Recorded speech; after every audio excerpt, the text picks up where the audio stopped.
Assalamualaikum warahmatullahi wabarakatuh. Perkenalkan, nama saya Rizky Makfira dengan NIM di sini.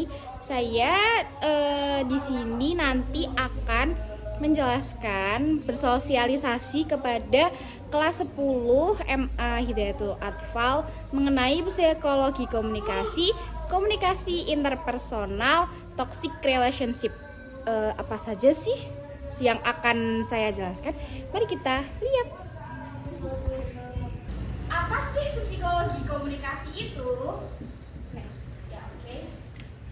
Psikologi komunikasi adalah studi ilmiah tentang bagaimana manusia menggunakan dan memahami bahasa untuk berkomunikasi antar individu yang melibatkan aspek-aspek psikologis seperti persepsi, emosi, motivasi, dan kognisi. Memahami proses komunikasi, menganalisis efek komunikasi, dan meningkatkan efektivitas komunikasi. Psikologi komunikasi itu ada komunikasi cabang, ada komunikasi intrapersonal, komunikasi interpersonal, dan yang lainnya. Di sini akan membahas komunikasi interpersonal. Komunikasi interpersonal adalah komunikasi yang terjadi antara dua orang atau lebih yang secara langsung dan pribadi. Contohnya kayak aku ini ngobrol sama kamu, ini berarti kita masih menjalankan komunikasi interpersonal. Kayak gitu. Terus yang berunsur, ini ada komunikator. Komunikator itu yang memberikan pesan, yang menyampaikan pesan, dan ada komunikan, tapi ini enggak ditulis lewat. Ada komunikan yang menerima pesan. Kalau komunikator itu kan cuma satu ya yang menyampaikan pesan. Tapi kalau komunikan itu ada beberapa. Ini misalnya aku sama kalian. Kalian komunikan yang menerima pesan. Dan yang ketiga ada pesan yang akan disampaikan. Ada saluran. Saluran itu cara atau media penyampaian pesan seperti televisi, terus media sosial, surat kabar, itu termasuk. Terus konteksnya itu apa? Terus umpan balik, feedback gitu. Kan kalau kita ngobrol sama orang kan kalau feedbacknya jelek kan kitanya juga kayak, ih gimana sih orang diajak ngomong kok kayak gitu kan? Ya, terus toxic relationship. Toxic relationship itu apa sih? Kalian tahu nggak? Tahu nggak toxic relationship? Bahasa Inggris siapa? Burina. Masa nggak tahu? Toxic relationship apa? Masa nggak tahu sih? Jelasin dong, Mbak. Jadi toxic relationship itu adalah hubungan yang tidak sehat. Toxic itu kan tidak sehat lah. Relationship itu hubungan interpersonal yang tidak sehat dan merusak secara emosional dengan ditandai oleh pola perilaku yang berulang dan negatif. Nah, ciri-cirinya yaitu manipulatif. Udah jelas banget itu manipulatif. Terus kontrol. Kalau di suatu hubungan maupun itu pacaran atau apapun, kalau kontrol dengan berlebihan itu pasti banget itu nggak sehat. Kayak misalnya kamu nggak boleh keluar kalau nggak sama aku, kayak gitu. Itu kan kontrol banget kan itu kan. Terus kamu nggak boleh pakai baju kayak gitu, aku nggak suka. Nah itu kontrol banget. Terus penghinaan juga kayak kalian dimaki-maki gitu. Kamu tuh jelek banget kayak gitu. Terus gering banget sih, aku kurus banget gedein sini. Biasanya kan kayak gitu. Terus gemuk banget sih, turunin dikit lah BB-nya kayak gitu kan biasanya. Terus kekerasan ini tuh udah jelas banget toksik ya teman-teman. Kekerasan baik fisik, verbal maupun emosional. Dan jelas kayak kalian kalau punya pacar tuh sering dipukul, ditampar, dicubit-cubit, terus ditendang apalagi ya kan itu sangat toksik. Terus dampaknya pada diri kita sendiri itu apa? Dampaknya itu apa? Yaitu yang jelas banget ya, gangguan kesehatan mental. Kalian udah dihina-hina, dicaci maki, terus dipukulin, itu kan pasti mental kalian kan terganggu. Terus penurunan kualitas hidup itu kayak kalian tuh jadinya lebih ke emang iya aku tuh bisa maju kayak gini kalau aku juga pernah kayak gini kayak gitu. Terus kesulitan dalam membangun hubungan yang sehat. Nah ini kalau seseorang yang sudah masuk atau pernah masuk ke dalam hubungan yang toksik itu pasti nantinya akan sulit untuk membangun hubungan yang lebih sehat. Untuk keluarnya dari hubungan toksik itu pun susah banget. Dia kan udah nyadar kayak iya aku tuh tahu kalau hubungan ini tuh gak baik, hubungan ini tuh toksik banget, tapi aku nggak tahu cara keluarnya kayak gitu kan. Nah kalau misalnya kalaupun udah bisa keluar itu juga mereka nantinya sulit. Kalau misalnya mereka udah putus nih sama pasangan sebelumnya, terus mau ke hubungan lagi, itu untuk membuat hubungan itu yang menjadi lebih sehat. HTS. Apa itu HTS?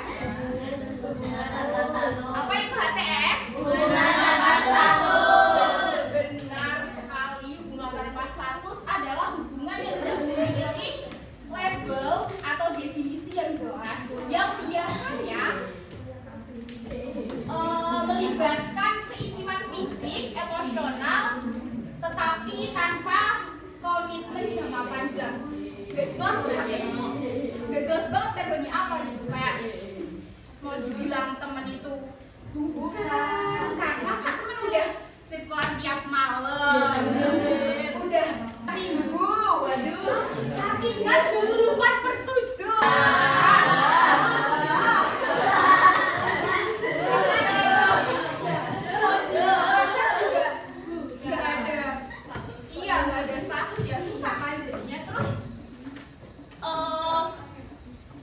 Sebenarnya HTS itu bisa menjadi positif, tapi kalau persenannya itu cuma 25% bisa jadi positif, sisanya toksik.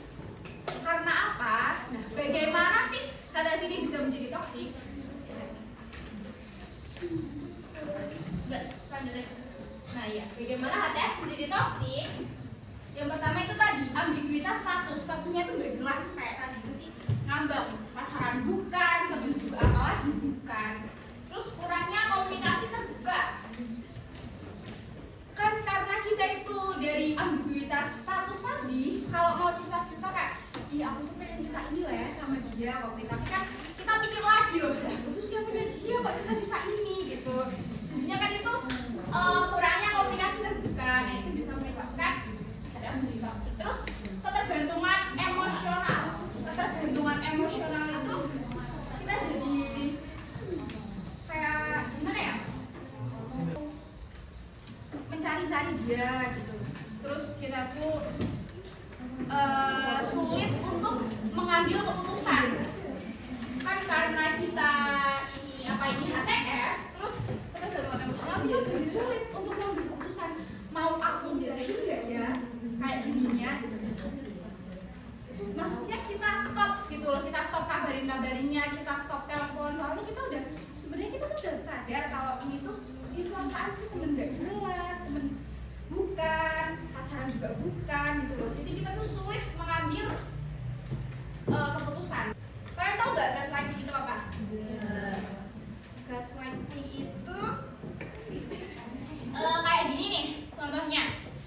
Kan seseorang dalam HTS itu kan yang membuat pihak meragukan perasaannya sendiri. Jadi kayak seolah-olah perasaan kamu itu salah, padahal ya benar. Ya ini contohnya kayak gini kan, ketika ada salah satu pihak dari HTS itu yang merasa cemas dan tidak aman karena hubungannya ini kan gak jelas, terus tanya sebenarnya kita tuh apa sih, kita tuh pacaran bukan, tapi juga bukan, terus kita statusnya apa kan kayak gitu kan.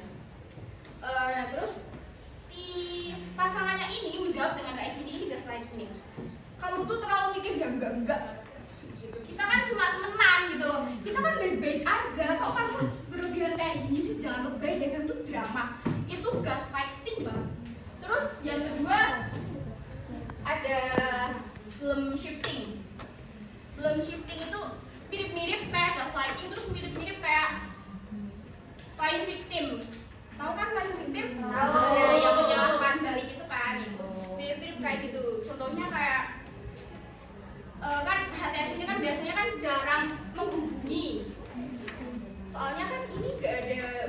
jadi nggak ada tanggung jawab untuk menghubungi gitu kan. Terus dia tuh tanya, kok kamu jarang menghubungi itu kemana gitu. Terus dijawab kayak gini, kamu tuh terlalu nuntut ini semua kan karena kamu itu terlalu berharap. Nah, kalau kamu gini, kita pasti bisa jadi teman yang baik loh. Itu toxic banget ya, toxic banget. Terus silent treatment.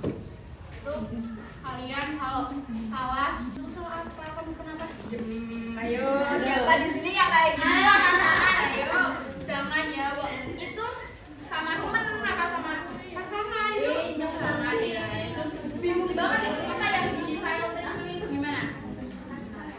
Nah, dampaknya itu ada kerusakan kepercayaan. Jadi dia tuh trust issue lah gitu ya, trust issue.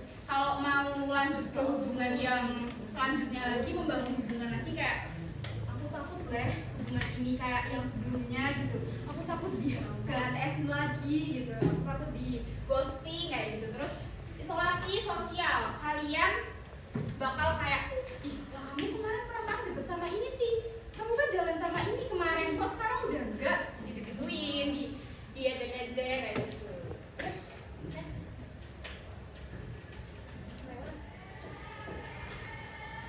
Terus oh ya, dampaknya, dampak psikologis toxic relationship yaitu ada dampak emosional, kecemasan yang pasti, terus depresi, bunuh diri. Dampak sosial adalah kesulitan dalam membangun hubungan yang sehat kayak yang tadi saya bilang. Terus pengaruh terhadap citra diri, jadi kita tuh kayak, ih kamu kok mau ya kayak gituin ya kayak gitu. Terus next. Terus solusi dalam toxic relationship itu komunikasi yang efektif. Dengan contoh itu mendengarkan aktif, terus mengucapkan perasaan yang jelas. Kalian tuh harus jelas dengan perasaannya sendiri. Kalau kalian mau A, ya A. Kalau B, ya B. Jangan ngambang. Itu membuat seseorang menjadi bingung. Terus yang kedua ada menetapkan batasan.